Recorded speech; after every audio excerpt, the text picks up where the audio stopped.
सुभद्रा योजना को नहीं बड़ खबर फेरी जाइपारे सुभद्रा टंका। अगस्ट 9 तारिख राखी पूर्णिमा रे आसीबाकु थिबा सुभद्रा टंका हिताधिकारी अकाउंट को न आसी फेरी जाइपारे। तृतीय किस्ती रे 1 कोटी हिताधिकारी को चयन करा जाइछि। सेथि मध्यरु नुआ हिताधिकारी मध्य अछंती एवं पूर्वरु टंका पाइथिबा हिताधिकारी मध्य अछंती। तेबे सुभद्रा टंका काहीकि अकाउंट को आसीबनी। एही टंका ऑनलाइन ट्रांसफर माध्यम रे सीधा सड़क हिताधिकारी खाता को आसे। तेबे एथर कोन हला काहीकि सुभद्रा टंका फेरी जाई पारे। ओडिशार मान्यवर उपमुख्यमंत्री प्रभाती परिडा घोषणा करिसंती अगस्ट 9 तारिख रक्षाबंधन उपलक्षे हिताधिकारी अकाउंट को टंका आसीबो। जदि आपण मध्य आवेदनकारी एवं टंका पाइबा पई अपेक्षा करिसंती ताहाले आम भिडियोटी को भलो भाबरे देखंतु।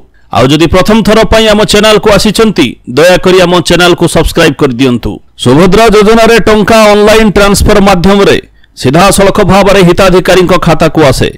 एथिरे डिजिटल पेमेंट रो भूमिका प्रमुख होइथाय। हिताधिकारी अकाउंट मध्य डिजिटल पेमेंट एनाबल्ड होइथिबा आवश्यक। एथिरे linkage of bank account and mobile number रहिथिबा आवश्यक।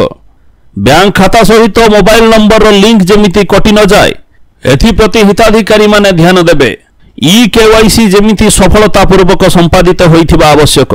एथि सहित आपणकर अकाउंट आधार सक्षम एवं डीबीटी सक्षम होइथिबा आवश्यक। जदि आपणक अकाउंट रे एही सब लिंक रहिछि तेबे आपण सीधा सड़क भाव में डायरेक्ट ऑनलाइन ट्रांसफर माध्यम रे 5000 टंका पाइबे।